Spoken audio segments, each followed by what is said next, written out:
கிறிஸ்துவுக்குள் அன்பார்ந்த தேவனுடைய பிள்ளைகளே, இந்த காலை உயிர்த்தெழுந்த நாளில உங்கள் யாவரையும் நான் ஆண்டவரும் இரட்சகரமாய் இருக்கிற இயேசு கிறிஸ்துவின் பரிசுத்த நாமத்தினாலே வாழ்த்தி வரவேற்கிறேன். உங்களோடு கூட சேர்ந்து கர்த்தருடைய வார்த்தையை தியானிப்பதிலும் கர்த்தருடைய வார்த்தையை கற்றுக்கொள்வதிலும் நான் மகிழ்ச்சி அடைகிறேன். நாம் தொடர்ச்சியாக ஆதியாகமம் புத்தகத்தை நாம் தியானித்து வருகிறோம். இன்றைக்கு நாம் தியானிக்க போகிற பகுதி ஆதியாகமம் 22ஆம் அதிகாரம். நாம் ஏற்கனவே 21ஆம் அதிகாரத்தை தியானித்து இருக்கிறோம். 22ஆம் அதிகாரத்தை தியானிப்பதற்கு முன்பாக ஒரு முகவுரை உங்கள் மத்தியில் சொல்லி நான் கடந்து போக விரும்புகிறேன். இது ஆபிரகாமின் அழைக்கப்பட்ட வாழ்க்கையில இந்த பகுதி ஒரு 8வது கடுமையான சோதனை. 7 கடுமையான சோதனைகளிலே கடவுள் அவனை வழிநடத்தினார் என்பதை நாம் பார்க்கிறோம். அவன் வாழ்க்கையில 8வது விசுவாச சோதனையை கடவுள் அனுமதித்தார்.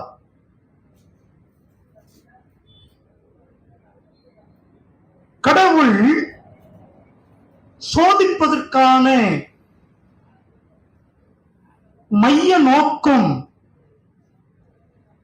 மனிதன் யார் என்பதை கடவுள் அறிந்து கொள்வதற்காக அல்ல. ஒரு மனிதன் தான் யார் என்பதை அவன் அறிந்து கொள்ள வேண்டும். ஒரு மனிதன் எப்படிப்பட்டவன் என்பதை கடவுள் அறிந்து கொள்வதை காட்டிலும், கடவுளுக்கு மனுஷனை பத்தி தெரியும். ஒரு மனிதனுடைய வாழ்நாள் முழுவதும் கடவுள் அறிவார். மனிதனை பற்றி கடவுள் அறிந்து கொள்வதை காட்டிலும்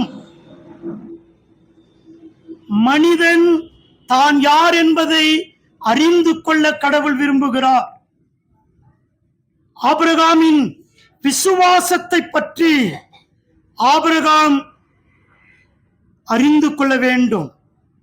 அதன் மூலம், அப்படி அவன் அறிந்து கொள்வதன் மூலம் அவன் கடவுளை மகிமைப்படுத்த வேண்டும். இதுதான் ஒரு விசுவாசினுடைய வாழ்க்கையில கடவுள் பரீட்சை என்கிற சோதனையை அனுமதிக்கிறார். சரியா? இன்றைக்கு நாம் பார்க்க போகிற முகவுரை ஆபிரகாமின் விசுவாசத்திற்கு கடுமையான 8வது சோதனையாக கடவுள் அனுமதிக்கிறார். 2, ஈசாக்கு பலி செலுத்த போகிற இந்த காட்சி, அதாவது மோரிய மலையில செய்யப்பட போகிற அந்த காட்சி வேறு எந்த சூழ்நிலையிலும் நடத்தப்படாத ஒரே ஒரு காட்சியாக நடந்தது. மோரிய மலையில இப்படிப்பட்ட வேறொரு காட்சி நடைபெற்றது என்றால் அது கிறிஸ்துவ மட்டுமே. கிறிஸ்துதான் இதே இடத்துல ஆபிரகாம் ஈசாக்கை பலி செலுத்தின அதே இடத்துல அந்த மோரிய மலையில கிறிஸ்துவின் சிலுவை காட்சி மட்டுமே நடைபெற்றது என்று வரலாற்றில் நாம் பார்க்க முடியும். 3, மோரிய மலை என்பது எருசலேம் தேவாலயம் கட்டப்பட்ட மலையாகவும் இயேசு மரித்த கொல்கதா மலையாகவும் அது உலகத்தில் வரலாற்றில் பதிக்கப்பட்டு இருக்கிறது. 4, விசுவாச தகப்பன் செயலின் மூலமாக தேவனுடைய அன்பை மோரிய மலையில நாம் நிழலாட்டமாக அறிந்து கொள்ள முடியும். ஆபிரகாமின் விசுவாசத்தின் செயலின் மூலமாக அன்புள்ள பிதாவின் செயலை அவர் செய்ய போகிற பிதாவின் செயலை நேலாட்டமாக அறிந்து கொள்ள முடியும். 5, இந்த மோரிய மலையில நடந்த இந்த ஈசாக்கின் பலி, அது முழுமையாக கிறிஸ்துவின் பலியை மையமாய் கொண்டு அது ஆபிரகாமுக்கு வெளிப்படுத்தப்பட்டது. ஆபிரகாமுக்கும் அவனுடைய விசுவாச சந்ததிக்கும் நடக்க போகிற கிறிஸ்துவின் பலியை வெளிப்படுத்துகிறதாக அது கர்த்தர் நடப்பித்தார். சரியா? இப்ப நீங்களும் நானும் 22ஆம் அதிகாரத்துக்கு நாம் திருப்பிக் கொள்வோம். இதில் ஆரம்பிக்கும் போதே ஒரு அற்புதமான ஒரு நிகழ்வாக அதை கடவுள் நமக்கு வெளிப்படுத்தி இருக்கிறார். யாராவது எடுத்தவர்கள் 1-2 வாசிக்கலாம். 22ஆம் அதிகாரம் ஆதியாகமம். இந்த காரியங்கள் நடந்த பின்பு தேவன் ஆபிரகாமை சோதித்தார். எப்படியெனில் அவர் அவனை நோக்கி ஆபிரகாமே என்றார்.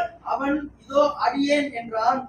அருமையான தேவனுடைய பிள்ளைகளே, ஆபிரகாமுடைய பதில்,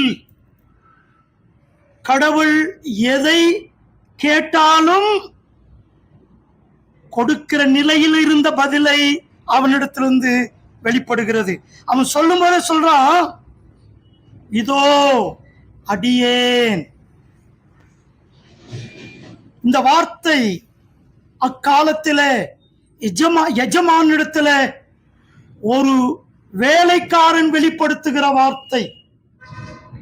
இந்த வார்த்தை எஜமானுக்காக காத்திருக்கிற அடிமை சொல்லுகிற வார்த்தை.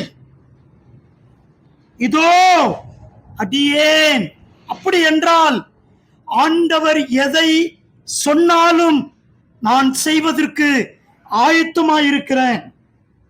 இது விசுவாச வாழ்க்கையின் விசுவாச அறிக்கையாக இருக்கிறது. ஒரு விசுவாசினுடைய வாழ்க்கையில் வருகிற ஒரு விசுவாச அறிக்கை என்னவென்றால், கடவுள் எதை சொன்னாலும் செய்ய ஆயத்தமாயிருக்கிற ஒரு வாழ்க்கை.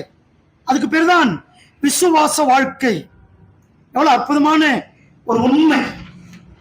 அருமையான தேவனுடைய பிள்ளைகளே, அவன் கடவுளுக்கு கொடுக்கிற பதிலே அவன் ஒரு விசுவாசியாக தன்னை வெளிப்படுத்தினான்.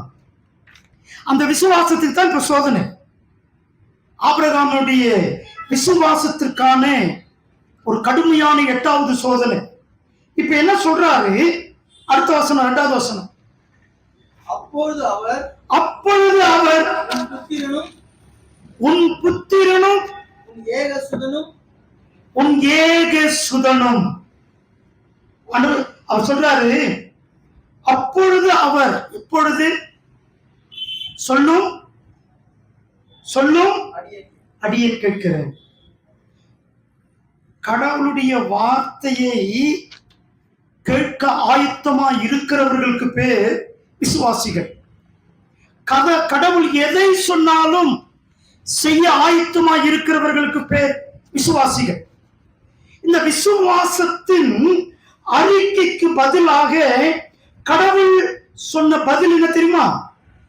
உன் புத்திரனும் ஏக சுதனும். இந்த வார்த்தைங்க பிதாவாகிய தேவன் பயன்படுத்தின அன்புள்ள வார்த்தை. உங்களுக்கு தெரியுமா? யோவான் 3:16 நீங்கள் வாசிப்பீர்களா? தேவன் தன்னுடைய ஒரே பேரான குமாரனை இந்த உலகத்தில் கொடுத்து அன்பு கூர்ந்தார் என்று வேதம் சொல். ஒரே பேரான குமாரனுக்கு பேர் நேசகுமாரன். எபிரேய மொழியில இவர் சொல்லுகிறார், உன் நேசகுமாரனும் ஆகிய உன் ஏக சுதனம் ஆகிய. அப்படி என்றால் எல்லாவற்றுக்கும் சுதந்திரவாளி ஆகிய நீ நேசிக்கிற உன் ஒரே மகனை. அப்படி என்றால் ஈசாக்குக்கு முன்பாக ஆபிரகாமுக்கு ஆகார் பெற்ற பிள்ளையை கடவுள் இந்த இடத்துல மறுதலிக்கிறார். ஏசா உன் மகன் அல்ல, மறுதலிக்கிறார். அதாவது ஆகார் பெற்ற இஸ்மவேல் உன் மகன் அல்ல, வாக்குதத்தத்தின் மகனாகிய ஈசாக்கு மட்டுமே உன் மகன். அவன் தான் உன்னுடைய ஏக சுதன், அவன் மட்டுமே உன் நேசகுமாரன். அப்படின்னு என்ன அர்த்தம்? வாக்குதத்தத்தை உறுதி செய்கிறார், வாக்குதத்தத்தின் சந்ததியை உறுதி செய்கிறார். ஈசாக்கு மட்டுமே இந்த தேசத்தின் விசுவாச சந்ததியாக உருவாக்கப்படுவார். அவன் மட்டுமே வாக்குதத்தத்தின் சந்ததியாக இருப்பான். அப்படி சொல்லிட்டு அடுத்த வசனம் தான், அடுத்த வார்த்தை தான் ரொம்ப டேஞ்சரா இருக்கு. என்ன சொல்றாரு? உன் ஏக சுதனும் உன் நேசகுமாரனுமாகிய ஈசாக்கை நீ இப்பொழுது அழைத்துக் கொண்டு. எப்பொழுதுங்க? நாளைக்கா? ஆண்டவர் எதை சொன்னாலும் அப்படியே கீழ்ப்படிவதை கடவுள் எதிர்பார்க்கிறார். அவர் சொல்லும் போதே செய்ய வேண்டும் என்று எதிர்பார்க்கிறார். அவனுக்கு ஒரு நாள் கூட டைம் கொடுக்கலங்க. நீ உன் நேசகுமாரனும் உன் ஏக சுதனும் எல்லாவற்றுக்கும் சுதந்திரவாதியாகிய ஈசாக்கை இப்பொழுது நீ அவனை அழைத்துக் கொண்டு போய் மோரியா தேசத்துல போய் அங்கே நான் உனக்கு குறிக்கும் மலைகளில் ஒன்றின் மேல் என்ன பலிங்க? பலியில நிறைய பலி இருக்குங்க. பாவ நிவாரண பலி இருக்கிறது, குற்ற நிவாரண பலி இருக்கிறது, பான பலி இருக்கிறது, போஜன பலி இருக்கிறது. இந்த பலியெல்லாம் கடவுள் கேட்கவில்லை. என்ன பலி தெரியுமா கேட்டாரு? தகன பலி செலுத்த வேண்டும். தகன பலி நியாயப்பிரமாணத்தின்படி கடவுள் கொடுத்திருக்கிற பலி. வரலாற்றில் தகன பலி என்பது முற்றிலும் கடவுளுக்கு கொடுக்கப்படுகிறது. அதுல யாருக்கு பங்கு கிடையாது. அந்த ஆட்டை துண்டிக்கப்பட்டு முற்றிலுமாக எரிக்கப்பட வேண்டும். அதுல யாருக்கு பங்கு கிடையாது.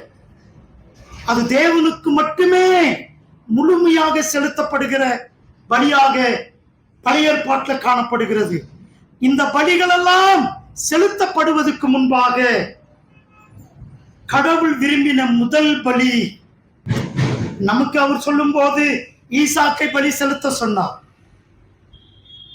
ஆனால் ஆண்டவர் எதிர்பார்த்தது ஆபிரகாமின் விசுவாசம் மாத்திரமல்ல, ஆபிரகாமின் விருப்பம் அங்கு பலி செலுத்தப்பட வேண்டும், அவனுடைய அன்பு பலி செலுத்தப்பட வேண்டும், அவனுடைய உணர்ச்சிகள் பலி செலுத்தப்பட வேண்டும். ஏன்? அவன் நேசித்த முழு மனிதனாகிய ஈசாக்கு பலி செலுத்தப்பட வேண்டும். இது வெறும் ஈசாக்கை மட்டும் பொருந்தினது அல்ல. இந்த பலி ஈசாக்கை மட்டும் சார்ந்ததல்ல. ஆபிரகாமின் உணர்வுகள், ஆபிரகாமின் பாசம், அன்பு, நேசம், அவனுடைய எதிர்காலம், பிள்ளை மேல வைத்திருந்த கனவுகள் அத்தனையும் அவன் ஆண்டவருக்காக பலி செலுத்த ஆயத்தமாயிருக்க வேண்டும். நீங்க நிறைய நேரங்களில் ஆண்டவருக்காக இழப்பது என்பது அவ்வளவு சாதாரணமான காரியம் அல்ல. எப்போ ஒரு விசுவாசி ஆண்டவருக்காக எதை வேணாலும் இழப்பான் என்றால், நான் வைத்திருக்கிறதை கர்த்தர் கொடுத்தார் என்று விசுவாசிக்கும் போது கர்த்தருக்கு கொடுப்பதில் அவனுக்கு பிரச்சனை இல்லை. அதான் யோபை பார்க்கிறோம். கர்த்தர் கொடுத்தார். ஏன்னா அவனுடைய விசுவாசம் என்ன தெரியுமா? என் வாழ்க்கையில நான் பெற்றிருப்பது அத்தனையும் கர்த்தர் கொடுத்தது. கர்த்தர் கொடுக்காத எதையும் ஒரு விசுவாசி பெற்றுக்கொள்ள முடியாது. ஒருவேளை கர்த்தர் கொடுப்பாரானால் அந்த கர்த்தருக்காக அதை எதை வேணாலும் அவனால் இழக்க முடியும். அதுக்கு பேர் தான் விசுவாசம். இந்த விசுவாசம் என்பது, இந்த விசுவாச அனுபவம் என்பது ஒரு மனித அனுபவத்திலிருந்து பிறப்பதல்ல. அது கடவுளுடைய வாக்கு தத்தத்திலிருந்து, கர்த்தருடைய வார்த்தையிலிருந்து அந்த அனுபவம் பிறக்கிறது.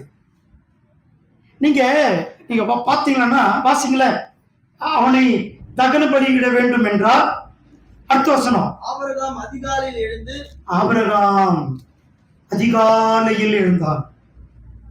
அவன் அதிகாலையில் எழுந்து தன் கழுதையின் மேல் சேணங்கட்டி தன் வேலைக்காரில் 2 பேரையும் தன் குமாரன் ஈசாக்கையும் கூட்டிக் கொண்டு தகன பலிக்கு கட்டைகளையும்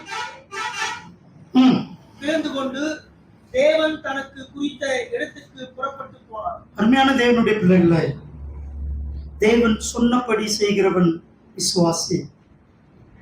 அவர் என்ன சொல்லுகிறார் என்பது பிரச்சனை அல்ல, ஆண்டவர் சொல்லுவதை செய்வதுதான் பிரச்சனை. அவர் எதை சொன்னாலும் செய்வார், அவனுக்கு பேர் தான் விசுவாசி. அதனால நிறைய பரிசுத்தவான்கள் தங்கள் ஜீவனை கூட சந்தோஷமாய் கொடுத்தார்கள், இரத்த சாட்சியாக மரித்தார்கள். காரணம், அவர்கள் விசுவாசிகள். அதனால்தான் இன்றைக்கு நான் நம்புகிறோம், மரித்து போன பரிசுத்தவான்கள் உயிருள்ள விசுவாசத்தை விட்டு போயிருக்கிறார்கள். அதுதான் நமக்கு மாதிரியான, விசுவாசிகளுக்கு மாதிரியான சாட்சி. எபிரேயர் 11ஆம் அதிகாரம், வாசிக்க வேண்டாம், 12ஆம் அதிகாரத்தில் அதான் சொல்றார், இத்தனை திரளான சாட்சிகள் நம்மை, என்ன இத்தனை திரளான சாட்சிகள்? மரித்து போன விசுவாசிகள், விட்டு போன உயிருள்ள விசுவாசம் நமக்கு சாட்சிகளாக வைக்கப்பட்டிருக்கிறது. ஏன்? அப்படிப்பட்ட சாட்சியில நீங்களும் நானும் வாழ வேண்டும். இதுல ஆபிரகாமும் பொருந்தும். ஆபிரகாம் இடத்துல கடவுள் கேட்டது பணம் அல்ல. பணம் கேட்டிருந்தால் கொடுத்திருப்பான். பொருள் அல்ல, கேட்டிருந்தால் கொடுத்திருப்பான். மனைவி அல்ல, கேட்டிருந்தால் மனைவியை கூட கொடுத்திருப்பான். தன்னை அல்ல, தன்னை கேட்டிருந்தால் கூட கொடுத்திருப்பான். ஆனா ஆபிரகாம் அதிகமாய் நேசித்த தன் மகனை கேட்டார். நிறைய நேரத்தில் நம்ம அதிகமாய் எதை நேசிக்கிறோமோ அது கடவுளுக்காக தியாகம் பண்ண ஆயத்தமாக வேண்டும். ரொம்ப விரும்புகிறதை கடவுள் கேட்டால் கொடுக்க வேண்டும். ஒருவேளை நான் விரும்புவது கடவுளுக்கு பிடிக்காவிட்டால் அதை இழக்க நான் ஆயத்தமாக இருக்க வேண்டும். அந்த விருப்பத்தை துண்டிக்க ஆயத்தமாக இருக்க வேண்டும். ஏனென்றால் என் வாழ்க்கையில எல்லாம் ஆண்டவருக்காக வாக்குத்தத்தம் பண்ணப்பட்டு இருக்கிறது. எனக்கு கடவுள் கொடுத்த பிள்ளைகள் அவருடையவைகள், எனக்கு கொடுத்த வாழ்க்கை அவருக்காக, எனக்கு கொடுத்திருக்கிற குடும்பம் அவருக்காக. ஆபிரகாம் அப்படிதான் பார்த்தான். என் வாழ்க்கை கர்த்தருக்கென்று அழைக்கப்பட்டது, அவருக்காக நான் வாழ்ந்து கொண்டிருக்கிறேன். அவர் எதை கேட்டாலும் நான் கொடுப்பேன். அவர் சொன்ன இடத்துக்கு போனான். அருமையான தேவனுடைய பிள்ளைகளே, நீங்க 5வது வசனத்தை வாசிப்பீர்கள் என்றால், அப்பொழுது ஆபிரகாம் தன் வேலைக்காரனை நோக்கி நீங்கள் கழுதையை நிறுத்தி இங்கே காத்திருங்கள், நானும் பிள்ளையாண்டானும் அவ்விடம் மட்டும் போய் தொழுது கொண்டு உங்களிடத்துக்கு திரும்பி வருவோம் என்றார். ஒரு விசுவாசினுடைய வாழ்க்கையின் மையம் தொழுகை. இவனை இந்த மலைக்கு எதுக்கு போக சொல்றார் ஆண்டவர்? அவனுடைய மகனை பலி செலுத்துவதற்கு. ஆனா இவன் என்ன சொல்றான்? நானும் என் மகனாகிய ஈசாக்கும் ஆண்டவர் சொன்ன இடத்துல போய் நாங்கள் அவரை தொழுது கொண்டு விட்டு திரும்பி வருவோம். எப்படிங்க இந்த விசுவாசம் அவனுக்கு வந்துச்சு? இந்த அனுபவம் அவங்க எங்கிருந்து கற்றுக்கொண்டார்? அவனுக்கு நல்லா தெரியும், என் மகனை நான் ஆண்டவருக்காக பலி செலுத்த போகிறேன். அப்படி என்றால் எப்படி மகனோடு கூட திரும்பி வருவான்? ஆபிரகாமுக்கு தெரியும், எனக்கு வாக்கு கொடுத்தவர் வாக்கு மாறாத தேவன், அவர் பொய் உரியாத தேவன், அவரை சொன்னதை செய்கிற கர்த்தர், அவருடைய வாக்குகள் மாறாதது. ஆபிரகாம் தன்னை நம்பினதை காட்டிலும், தன் பிள்ளை மேல வைத்திருந்த அன்பை காட்டிலும் ஆண்டவருடைய வாக்குத்தத்தத்தை அதிகமாக நேசித்தான், வாக்குத்தத்தத்தை விசுவாசித்தான். அதனாலதான் அப்படி சொல்ல முடிஞ்சது அவனுக்கு. என்னன்னு தெரியுமா? என் ஆண்டவர் எனக்கென்று ஒரு சந்ததியை உருவாக்குவேன் என்று வாக்கு கொடுத்திருக்கிறார். அவன் தீர்மானிக்கிறாங்க. ஆண்டவரே அவனை குறித்து சாட்சி கொடுக்கிறார், அவனை குறித்து சாட்சி சொல்லி இருக்கிறார்.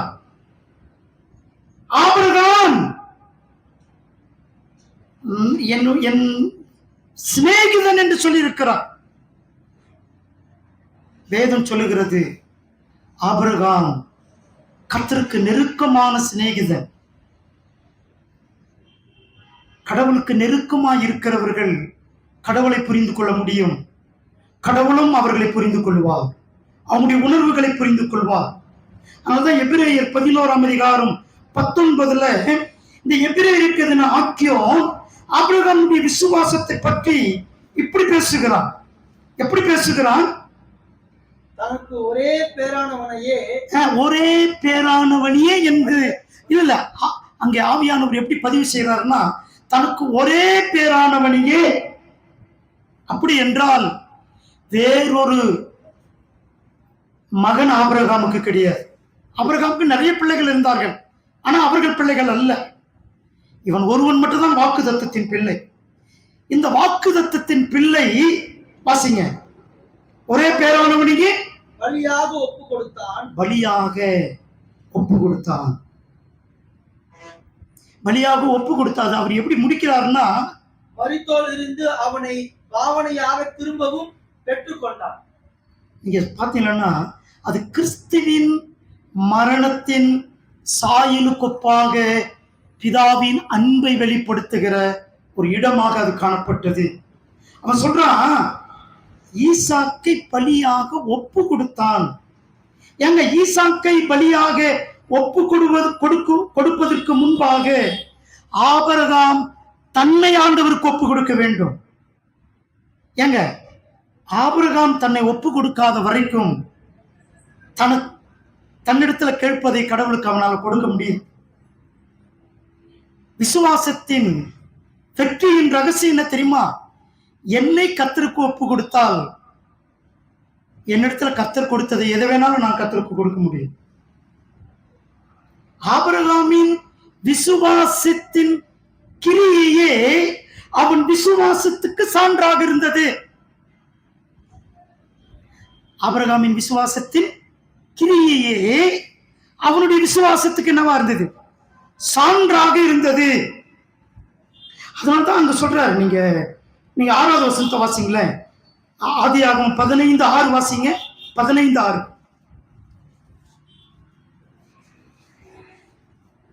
ஆதியாகமம் 15:6 வாசிங்க. அவன் கர்த்தரை விசுவாசித்தான். என்னங்க விசுவாசித்தான்? விசுவாசம் என்பது ஒரு கற்பனை அல்ல, விசுவாசம் என்பது ஒரு தத்துவம் அல்ல. விசுவாசம் கிரியை செய்வது. அது எப்படிப்பட்ட கிரியை? அது மனித அனுபவத்திலிருந்து வருகிற கிரியை அல்ல, கர்த்தருடைய வாக்குத்தத்தத்திலிருந்து பிறக்கிற கிரியை. அது கர்த்தரை சார்ந்திருக்கிற கிரியை, அது கர்த்தரை மகிமைப்படுத்துகிற கிரியை. ஆனாதான் ஆபிரகாமின் விசுவாசத்தின் கிரியை என்பது ஒரு மனித அனுபவம் அல்ல, அது பரிசுத்த ஆவியானவர் மனிதனுக்கு கொடுக்கிற புதிய அனுபவம். விசுவாசிகளுடைய அனுபவம் என்பது ஒரு புதிய அனுபவம். அப்படிப்பட்ட அனுபவம் இந்த உலகத்துல நீங்கள் பார்க்க முடியாது. அருமையான தேவனுடைய பிள்ளைகளே, ஆபிரகாம் ஆண்டவருக்கு தன்னை ஒப்பு கொடுத்தான். அதனால்தான் முதல் வசனத்திலேயே சொல்லும், அடியேன் கேட்கிறேன். இந்த வார்த்தை இன்னொருத்தி சொன்னா தெரியுமா? ஞாபகம் இருக்குங்களா உங்களுக்கு? யார்? மரியாள். கேள்வியெல்லாம் கேட்டா எப்படி ஆகும்? கடைசியா மனுஷனால் கூடாதது தேவனால் கூடும் என்று சொன்ன உடனே அவள் சொன்னாள், இதோ அடிமை. அடிமை என்றால் என் வாழ்க்கையில நீர் விரும்புவதை செய்யும்படி என்னை ஒப்பு கொடுக்கிறேன், என்னையே நான் உனக்கு ஒப்பு கொடுக்கிறேன். ஆபிரகாம் சொன்னான், என்னையே நான் உமக்கு ஒப்பு கொடுக்கிறேன் கர்த்தாவே, எனக்கு கொடுத்தது எல்லாம் உமக்குரியது, எனக்கு கொடுத்தது எல்லாம் உம்முடையது, நீ எதை கேட்டாலும் நான் கொடுப்பேன். என்ன கேட்க போறாருன்னு தெரியாது அவனுக்கு. அருமையான தேவனுடைய பிள்ளைகளே, அவன் பணத்தை கேட்டிருந்தா கொடுத்திருப்பான், சொத்தை கேட்டிருந்தா கொடுத்திருப்பான்.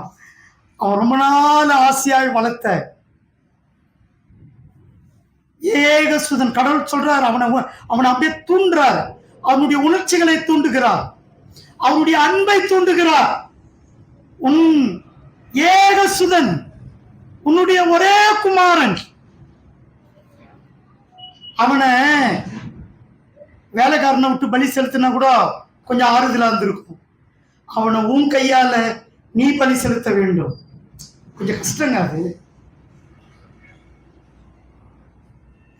ஒரு ஒரு ஒரு மனிதனால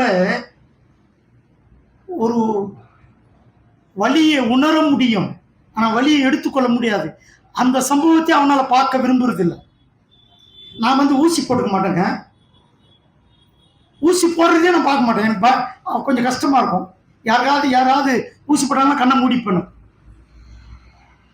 ஒரு மனிதனால ஒரு வலியை எடுத்துக்கொள்ள முடியாவிட்டாலும் அந்த வலியை உணர முடியும், அதையே அவனால தாங்கிக் கொள்ள முடியாது. ஆனா தன்னுடைய சொந்த மகனை சொந்த கையாலே பலி செலுத்தி தகனமிட வேண்டும், அவனை எரிக்க வேண்டும். பலி செலுத்துவது மட்டுமில்ல, அவனை கட்டை மேல் வைத்து அவனை சுட்டெரிக்க வேண்டும். நியாயப்பிரமாணத்தின்படி பலி முற்றிலும் எரிகிற வரைக்கும் அந்த பலி செலுத்தின லேவியனும் ஆசாரியனும் அங்கு இருக்க வேண்டும். முற்றிலும் எரிகிற வரைக்கும் இருக்கணும். குழந்தை எரியும் போது எப்படி இருக்கும்? இதெல்லாம் இவனால முன்னால கற்பனை பண்ணி பார்த்திருக்க முடியாதா? ஐயோ, என் பிள்ளைய நான் வெட்ட போறேன், அவனை நான் தான் எரிக்க போறேன், என் பிள்ளை என் கண்ணுக்கு முன்னாலேயே எரிந்து சாம்பலாக போகிறதை நான் பார்க்க போகிறேன் என்கிற எந்த வலியும் அவனை தேவ சித்தத்தை செய்வதற்கு தடுக்கவில்லை. அவன் மகன் மேல் வைத்திருந்த அன்பு தேவ சித்தத்திற்கு தடையாக இருக்கவில்லை. இதுக்கு பேர் தாங்க விசுவாசம். என் தேவன் சொன்னதை நான் செய்வேனால் அதற்கு எதுவும் எனக்கு தடையா இருக்க முடியாது. என் ஆண்டவருக்காக நான் எதை வேணாலும் செய்ய என்னை பக்குவப்படுத்திக் கொள்கிறவன். அதனால்தான் ஆபிரகாம் தன்னை கர்த்தருக்கு ஒப்பு கொடுத்தான். ஆதலால் தான் தன் கையினாலே தன் மகனை பலி செலுத்த அவன் ஒப்பு கொடுக்க அவன் தீர்மானித்தான். நீங்க யாக்கோபு 2:21 சொல்றாரு. யாக்கோபு 2:21 வாசிங்களேன்.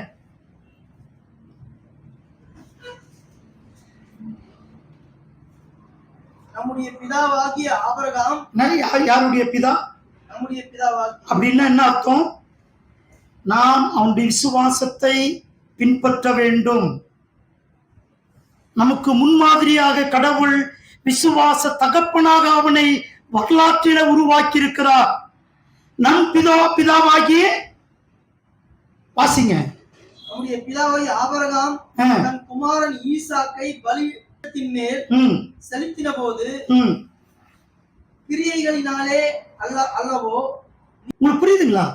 அதாவது இது நிறைய பேர் தவறாக விளக்குவார்கள். ஆபிரகாம் விசுவாசத்தினால மட்டுமல்ல, கிரியினாலும் அவன் நீதிமானாக்கப்படுவான் என்று. ஆனா ஆவியானவர் அதை சொல்லவில்லை. இங்க ஆபிரகாமுடைய விசுவாசத்திற்கு, அந்த விசுவாசத்தினாலே வெளிப்பட்ட கிரியை அவன் விசுவாசத்துக்கு சான்றாக வெளிப்படுத்தப்பட்டது. ஆபிரகாமன் பெற்றிருந்த விசுவாசம் பலி செலுத்தின போது அவன் விசுவாசத்தின் கிரியாக, அந்த கிரியை அவனுக்கு சான்றாக அவனை நீதிமானாக மாற்றும்படி கடவுள் அவனுக்கு அந்த அங்கீகாரத்தை கொடுத்தார். அதனால்தான் கிரி இல்லாத விசுவாசம் செத்தது. மறந்துடாதீங்க. அப்போ ஆபிரகாமின் விசுவாசம் என்பது அது மனித மரபிலிருந்து வந்ததல்ல. ஆபிரகாமினுடைய விசுவாசம் என்பது ஒரு மனிதனுடைய கற்றுக்கொண்ட அனுபவத்திலிருந்து வந்ததல்ல. ஆபிரகாமின் விசுவாசம் ஒரு மனிதர் சுய அனுபவத்திலிருந்து பிறந்ததல்ல. ஆபிரகாமுடைய விசுவாசம் முழுக்க முழுக்க கர்த்தருடைய வாக்குத்தத்தத்தின் வசனத்திலிருந்து பிறந்தது. ஆனாதான் வசனம் கேள்வியிலிருந்து வரும், கேள்வி வசனத்திலிருந்து வரும், விசுவாசம் வசனத்திலிருந்து பிறக்கும். அருமையான தேவனுடைய பிள்ளைகளே, ஆபிரகாம் ஆச்சரியமான விசுவாசத்தை வெளிப்படுத்துகிற ஒரு அற்புதமான விசுவாச தகப்பனாக நமக்கு காண்பிக்கப்படுகிறார். நீங்க 22ஆம் அதிகாரம் 7-8 வாசிங்களேன். இந்த ஆபிரகாமுடைய விசுவாசம் எத்தனை அற்புதமானது. 7வது வசனம். அப்போது ஈசாக்கு தன் தகப்பனாகிய ஆபிரகாமை நோக்கி, தகப்பனே என்றான். அதற்கு அவன், என் மகனே, இதோ இருக்கிறேன் என்றார். அப்போது அவன், இதோ நெருப்பும் கட்டையும் இருக்கிறது, தகனபலிக்கு ஆட்டுக்குட்டி எங்கே என்றார். அருமையான தேவனுடைய பிள்ளைகளே, ஈசாக்கு தன் வாயை திறந்து தன் தகப்பனிடத்துல கேட்கிறான். நாம் பலி செலுத்த போகிறோம் என்று சொன்னீரே, மலையில ஆண்டவரை பலியின் மூலம் தொழுது கொள்ள வேண்டும் என்று சொன்னீரே, வேலைக்காரிடத்துல நாங்கள் தொழுது கொண்டு திரும்பி வருவோம் என்று சொன்னீரே, அப்படி நாம் திரும்பி வருவோமானால் பலி இல்லாமல் கடவுளுக்கு ஆராதனை செய்ய முடியாதே. அப்பா, எப்ப நீர் ஆண்டவரை தொழுது கொண்டாலும் நீ ஆட்டை பலி செலுத்துவீரே, அது உனக்கு பழக்கமா இருந்ததே. இப்பொழுது மோரிய மலையில எந்த ஆட்டை வைத்து பலி செலுத்த போகிறீர்? கட்டை இருக்கிறது, நெருப்பு இருக்கிறது, பலியை காணவில்லையே, பலி இல்லாமல் நம்மால ஆராதிக்க முடியாதே என்று அவன் கேள்வி கேட்டான். நீங்க மறந்துடாதீங்க, கடவுளுக்கு பலி ஈசாக்கு அல்ல. கடவுளுக்கு பலி ஆடுதான். அவர் எதிர்பார்த்தது ஈசாக்கை அல்ல.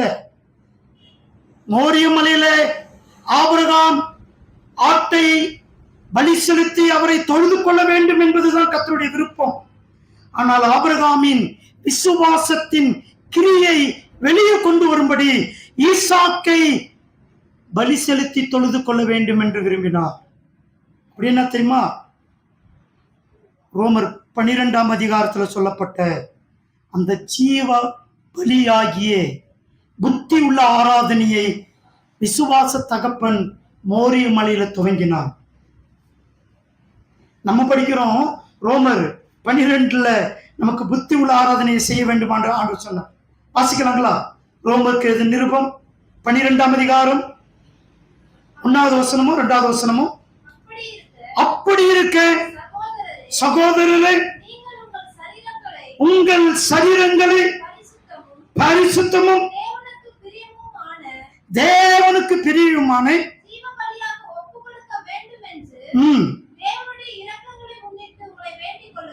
இரக்கங்களை முன்னிட்டு வேண்டிக் கொள்கிறேன். எதுங்க புத்தி உள்ள ஆராதனை? இந்த புத்தி உள்ள ஆராதனையை புதிய ஏற்பாட்டில் கடவுள் கற்றுக் கொடுக்கவில்லை, அப்போஸ்தலர் மூலமாய் கற்றுக் கொடுக்கவில்லை. விசுவாச தகப்பனாகிய ஆபிரகாம் கிறிஸ்துவுக்கு ஒப்பான ஒரு பலியை முன்மாதிரியாக செலுத்தப்படும் பொழுது, கிறிஸ்து எந்த மோரிய மலையில மரித்து ஒரு புதிய உடன்படிக்கையின் ஆராதனையை துவங்க போகிறாரோ, அந்த ஆராதனையை விசுவாச தகப்பின் மூலமாக முதலாக வெளிப்படுத்துகிறார். என்ன ஆராதனை? தன்னையே ஜீவ பலியாய் கொடுக்கிற ஆராதனை. அப்படின்னா என்ன அர்த்தம்? நீ சாகக்கூடாது, ஆனா உன்னை உயிரோடு கர்த்தருக்கு ஒப்பு கொடுக்க வேண்டும். நீங்கள் ஜீவ பலியாக ஒப்பு கொடுக்க வேண்டும். அப்படி என்றால் அதுதான் யாக்கோபு சொன்னார், ஈசாக்கை பலியாக பாவனையாக கொடுத்து அவன் திருப்பி எடுத்துக் கொண்டான். மாதிரியாக. ஆம்பிரியமானவர்களே, புத்தி உள்ள ஆராதனை என்பது என்ன? கர்த்தர் விரும்புகிற ஆராதனை புத்தி உள்ள ஆராதனை. கர்த்தர் என்ன ஆராதனை விரும்புகிறார்? தங்களையே முற்றிலுமாய் ஒப்பு கொடுக்கிற ஆராதனை. தன்னை முற்றிலுமாய் ஒப்பு கொடுத்தான், தன்னை கொடுத்தான், தன் வாழ்க்கையை கொடுத்தான், தன் உணர்வுகளை கொடுத்தான், தன் விருப்பத்தை பலி செலுத்தினான். ஏன்? தன் பிள்ளையே பலி செலுத்தினான். அதுதான் ஜீவ பலி. அதனால்தான் அவர் சொல்றாரு, ரோமக்கது நிருபத்தில் சொல்றாரு, உங்கள்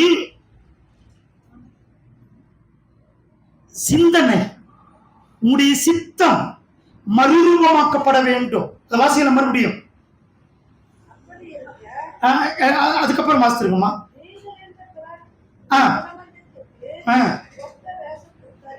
இந்த பிரபஞ்சத்துக்கு ஒத்த வேஷம் தெரியாமல் பூரணமான விருப்பம் என்னதென்று பகுத்தறியத்தக்கதாக உங்கள் மனம் புதிதாக்கப்பட்டு இருக்குமானால் அது மறுரூபமாக்கப்படுகிற நிலையிலே கடவுளை புத்தி உள்ள ஆராதனை செய்யப்பட வேண்டும். ஒவ்வொரு விசுவாசியுடைய மனமும் மறுரூபமாக்கப்பட வேண்டும். ஆபிரகாமின் விருப்பம், உணர்ச்சி, அவனுடைய எதிர்காலம் மறுரூபமாக்கப்பட்டது. ஆபிரகாமுடைய ஆவி, ஆத்மா, சரீரம் மறுரூபமாக்கப்பட்ட நிலையில புத்தி உள்ள ஆராதனை செய்யும்படி கர்த்தருக்கு தன்னை ஒப்பு கொடுத்தான். கர்த்தர் சொன்னபடி அவன் ஆராதனை செய்ய விரும்பினான். ஆராதனை என்பது நான் விரும்புகிற பிரகாரம் அல்ல. ஒருவேளை ஆபிரகாம் செய்த தொழுகை, ஆடுகளை பலி செலுத்தி கர்த்தரை தொழுது கொள்கிற முறை, ஆண்டவர் சொல்றாரு, இந்த முறையை நான் மாத்தணும்னு சொல்றேன்ப்பா. நீ இதுவரைக்கும் ஆடுகளை பலி செலுத்தி எனக்கு ஆராதனை செய்தாய், இப்பொழுது நான் விரும்புகிற ஆராதனை செய்ய நீ ஆயத்தமா இருக்கிறாயா? என்ன ஆராதனை? உன் மகனை நீ பலி செலுத்தி, தகன பலி செலுத்தி என்னை ஆராதிக்க வேண்டும். அப்படி என்றால் நீ விரும்புகிறது ஆராதனை அல்ல, நான் விரும்புவதுதான் ஆராதனை. அதை நீ செய்ய ஆயத்தமா இருக்கிறாயா? என் பிள்ளையை கொடுக்கறதுக்கு கூட நான், என் ஆண்டவரை ஆராதிப்பதற்கு, என் பிள்ளையை கொடுப்பதற்கு கூட நான் ஆயத்தமா இருக்க வேண்டும். எது வேணாலும் நான் இழப்பதற்கு ஆயத்தமா இருக்க வேண்டும். அவர்கள் தான் புத்தியிலே மறுரூபமாக்கப்பட்டவர்கள். அவர்கள் தான் புத்தி உள்ள ஆராதனை செய்ய முடியும். இந்த புத்தி உள்ள ஆராதனையை மோரிய மலையில விசுவாச தகப்பனாகிய ஆபிரகாமின் மூலம் துவங்குகிறார். இங்க 10:11 வாசிங்களேன். பின்பு ஆபிரகாம் தன் குமாரனை வெட்டும்படிக்கு தன் கையை நீட்டி, ஆபிரகாம் தன் குமாரனை வெட்டும்படி தன் கையை நீட்டி கத்தியை எடுத்தான். அப்பொழுது கர்த்தருடைய தூதனானவன் வானத்திலிருந்து ஆபிரகாமே, ஆபிரகாமே, ஆபிரகாமே 2 முறை கூப்பிடுறாருங்க. இந்த மனிதனுடைய பெயர்களை கடவுள் ஒரு முறை தான் கூப்பிட்டு பழக்கம். வேதாகமத்தில் ஒரு 10 முறை தான் அது வருது. இந்த 10 முறையும் ரொம்ப முக்கியமான விஷயம். எப்பொழுது ஒரு மனிதனை 2 முறை கூப்பிடுகிறாரோ அது வரலாற்றில் மிக அழுத்தமான ஒரு பதிவாக கடவுள் மாற்றி இருக்கிறார். ஆபிரகாமே, ஆபிரகாமே. அப்படி என்றால் நீ அங்கீகரிக்கப்பட்ட விசுவாசத்தை பெற்றவன். நீ விசுவாசிகளுக்கு மாதிரியாக விசுவாச தகப்பனாக அங்கீகரிக்கப்பட்டவன். உன் விசுவாசம் உயிருள்ளது. உன் விசுவாசத்தின் கிரியை உயிர் பெற்றது.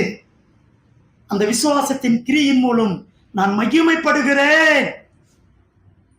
கடவுள் நீ விசுவாசித்தால் தேவனுடைய மகிமையை காண்பாய் என்று சொன்னார். எப்பங்க கடவுளுடைய மகிமையை காண முடியும்? விசுவாசித்தால். எப்படிப்பட்ட விசுவாசம்?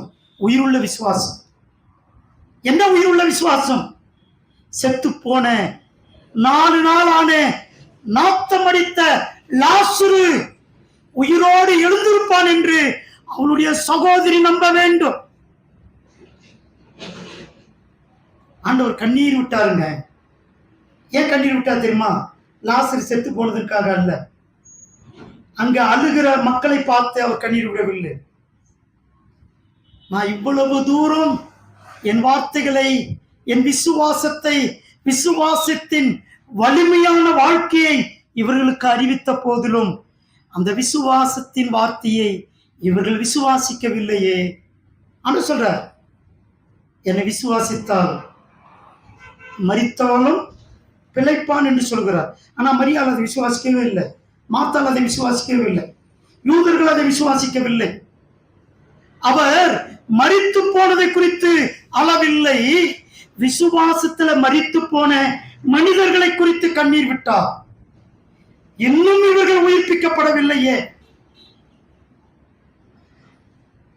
அருமையான தேவனுடைய பிள்ளைகளே, ஆபிரகாமின் விசுவாசம் உங்களுக்கு எனக்கும் உயிருள்ள வாழ்வை கொடுக்கிற, கிரியை செய்கிற விசுவாசமாக முன்மாதிரியாக கடவுள் வைத்திருக்கிறார்.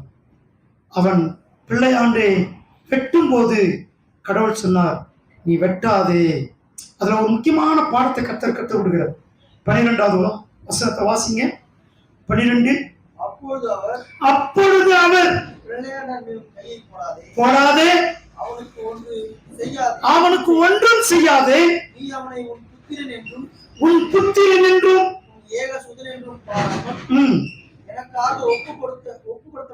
பார்த்தீங்களா? இது பிதா, இது குமாரனாகிய இயேசு கிறிஸ்துவை நமக்கு முன்பாக கொண்டு வருகிற அறிக்கை. பவுல் சொல்வார், அவர் தன்னுடைய சொந்த குமாரன் என்று பாராமல் நமக்காக தன்னுடைய குமாரனையே கொடுத்தார். அந்த வார்த்தையை தான், இந்த வார்த்தை தான் பவுல் பயன்படுத்தி இருக்க முடியும். இங்க ஆண்டவர் சொல்கிறார், உன் சொந்த குமாரன் என்றும் பாராமல் அவனை எனக்காக நீ ஒப்பு கொடுத்தபடினார். அதனால்தாங்க அந்த ஆபிரகாமின் சந்ததிக்காக தன்னுடைய சொந்த குமாரன் என்று பாராமல் தன்னுடைய இயேசுவை அவர் ஒப்பு கொடுத்தார். எவ்வளவு பெரிய கிருபை இல்ல? அவர் தன்னுடைய குமாரனை ஒப்பு கொடுத்தார். பிற்காலத்தில அந்த முன்மாதிரியான சாட்சியை உறுதிப்படுத்தும்படி அதே மோரிய மலையில தன் சொந்த குமாரன் என்று பாராமல் பிதாவாகிய தேவன் தன்னுடைய குமாரனை ஒப்பு கொடுத்தார். எத்தனை கிருபையின் விசுவாச சந்ததி! இயேசுவின் சந்ததி, அது ஆபிரகாமின் சந்ததி. அதுல இன்னொரு வார்த்தை சொல்றாருங்க, வாசிங்களேன். உன் புத்திரன் என்றும் உன் ஏக சுதன் என்று பாராமல் எனக்கு அவனை ஒப்பு கொடுத்தபடினால் நீ தேவனுக்கு பயப்படுகிறவன் என்று இப்பொழுது. எங்க கடவுளுக்கு பயப்படுற பயம்னா என்ன? அதுக்கு என்னங்க சான்று? அவர் சொல்றாரு, உன் சொந்த குமாரன் என்று பாராமல் எனக்காக நீ எதை வேணாலும் கொடுக்க தயாரா இருக்கிறியே, இதுதான்பா கடவுளுக்கு பயப்படுகிற பயம். கர்த்தருக்கு பயப்படுகிற பயம் கடவுளுடைய ஞானத்தை கொண்டு வரும். கர்த்தருக்கு பயப்படுகிற பயம் என்றால் என்ன? அது உணர்வை சார்ந்ததல்ல, அது உணர்ச்சியை சார்ந்ததல்ல, அது சூழ்நிலையை சார்ந்ததல்ல. அது முழுக்க முழுக்க கர்த்தருக்கு தம்மை ஒப்பு கொடுப்பது, ஆண்டவருக்காக எதை வேணாலும் இழப்பதற்கு ஆயத்தமாய் இருப்பது கர்த்தருக்கு பயந்த வாழ்க்கை. கர்த்தர் கேட்டால் நான் செய்வதற்கு ஆயத்தமாய் இருக்க வேண்டும். அவன்தான் கர்த்தருக்கு பயப்படுகிறவன். சும்மா பயபக்தியா முட்டி போறதுனாலயோ, பயபக்தியா பைபிளை வச்சுங்கிறதுனாலயோ இதுக்கு பேர் பயம் அல்ல. எது பயம்? கர்த்தருக்காக நான் எதை வேணாலும் செய்வதற்கு தடையில்லாமல் பார்த்துக் கொள்ள வேண்டும். ஆபிரகாம் பார்த்தீங்கன்னா இந்த பலி செலுத்துகிற விஷயத்த யாருக்கு சொல்ல தெரியுமா? யாருக்கு சொல்ல? தன் மனைவிக்கு சொல்ல, வேலைக்காருக்கு சொல்ல, தன் மகனுக்கு சொல்லல, ஆண்டவருக்கு அவனுக்கு மட்டும்தான் தெரியும். ஏங்க சொல்லல? விசுவாசம் என்பது கடவுளுக்காக செய்கிற செயலுக்கு எதெல்லாம் தடையா இருக்குமோ அதெல்லாம் தவிர்த்து விடுவது விசுவாசத்தின் வாழ்க்கை. நான் இதை சொன்னால் என் ஆண்டவருடைய கட்டளைக்கு கீழ்ப்படிய முடியாது என்றால் அதை நான் தவிர்த்து விட வேண்டும். இது சொன்னா இது நடக்காது, இதுக்கு தடை வந்துரும்னா அதை நான் தவிர்த்து விட்டு நான் கர்த்தருடைய சித்தத்தை செய்வதற்கு என்னை முற்றிலுமாக அர்ப்பணிக்க வேண்டும். ஆபிரகாம் எல்லாவற்றையும் மறைத்தான், எல்லாருக்கும் மறைத்தான். ஏன் மறைச்சான் தெரியுமா? அவன் கடவுளுக்கு பயந்தவன், கடவுள் சொன்னதை செய்ய வேண்டும் என்று விரும்புகிறவன். கடவுளுக்கு பயந்து கடவுள் சொன்னபடி செய்கிறவனுக்கு பேர் நீதிமான், விசுவாசி. விசுவாசி. கடவுளுக்கு பயப்படாதவனுக்கு பேர் விசுவாசி கிடையாது. கடவுளுக்கு பயப்படுகிறவனுக்கு பேர் விசுவாசி. எப்படி பயப்படுவான்? கடவுள் சொல்வதற்கு, நான் செய்வதற்கு எதெல்லாம் தடையா இருக்கிறதோ அதெல்லாம் தவிர்த்து விட வேண்டும். இந்த சிற்பி இருக்கான் தெரியுங்களா? சிலை செய்யற சிற்பி, நீங்க ஒரு கல் எடுத்துமே அங்க ஒரு கல் எடுத்தா நிக்க வச்சுட்டு உங்களை கேட்டா நீங்க என்ன பார்ப்பீங்க? கல்லை தான் பார்ப்பீங்க. ஆனா சிலை செய்யறவனை கொண்டாந்து அந்த கல்லை பார்த்தீங்கன்னா அந்த கல்லுக்குள்ள ஒரு உருவத்தை அவனால பார்க்க முடியும், அந்த கல்லுக்குள்ள ஒரு மிருகத்தை அவனால பார்க்க முடியும். அவன் எதை விரும்புகிறானோ அதை அந்த கல்லுக்குள்ள பார்க்க முடியும். அப்ப ஒரு உருவத்தை அவன் பார்ப்பானால் அந்த உருவத்தை அவன் வெளியே கொண்டு வருவதற்கு அந்த உருவத்தை தவிர தேவையில்லாததெல்லாம் உடைத்து அப்புறப்படுத்துவான். அவன் உருவாக்க வேண்டிய உருவம் மட்டுமே அவனுக்கு முன்னால் நிற்கும். தேவையற்றதெல்லாம் அகற்றி விடுவான். உளிய வச்சு எல்லாத்தையும் உடைச்சு கட்சத்துல ஒரு உருவத்தை அவன் கொண்டு வந்து விடுவான். அப்போ அந்த கல் ஒரு உருவமாக மாற வேண்டும் என்றால் அது கல்லாக இருக்கக்கூடாது. உருவத்தை தவிர மற்றதெல்லாம் அகற்றப்பட வேண்டும். ஒரு உயிருள்ள விசுவாசம் என்பது என் வாழ்க்கையில வெளிப்படுவதற்கு தடையா இருக்கிற எல்லாவற்றையும் நான் இழக்க வேண்டும்.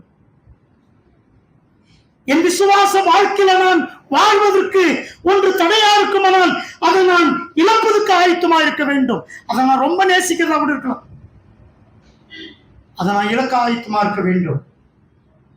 ஆண்டவர் சொன்னார், ஒருவன் என்னை பின்பற்ற விரும்பினான் முதல்ல அவனை வெறுக்க வேண்டும், இரண்டாவது அவனுக்குரியவை எல்லாவற்றையும் வெறுக்க வேண்டும். நீங்கள் வெறுக்காமல் அவரை பின்பற்றவே முடியாது. ஆபிரகாம் கர்த்தர் சொன்னதை செய்ய வேண்டும் என்றால் அதுக்கு தடையாயிருக்கிற எல்லாவற்றையும் தகர்க்க வேண்டும். எல்லாவற்றையும் தகர்த்தான். மனைவியை தள்ளினான், மகனுக்கு சொல்ல வேண்டியதை மறைத்தான், வேலைக்காரர்களை சொல்ல வேண்டியதை மறைத்தான். எல்லாவற்றையும் மறைத்து விட்டு கர்த்தருடைய வார்த்தையை மாத்திரமே வெளிப்படுத்த விரும்பினான், செய்வதை விரும்பினான். சரிங்க, இப்ப மேல போயிட்டு அவன் மகனை என்ன பண்ணியிருப்பான்? அவன் என்ன பண்ணியிருப்பான்? கண்டிப்பா கையை கால கட்டியிருப்பான். ஈசாக்குக்கு ஏற்கனவே ஒரு சந்தேகம் இருந்தது. நெருப்பு இருக்கிறது, கட்டை இருக்கிறது, ஆடு எங்கே? மறந்துடாதீங்க, ஈசாக்கு தப்பி பிழைப்பதற்கு முயற்சி செய்யவில்லை. ஏன் தகப்பனே என்னை கொல்லுகிறீர் என்று கேட்கவில்லை.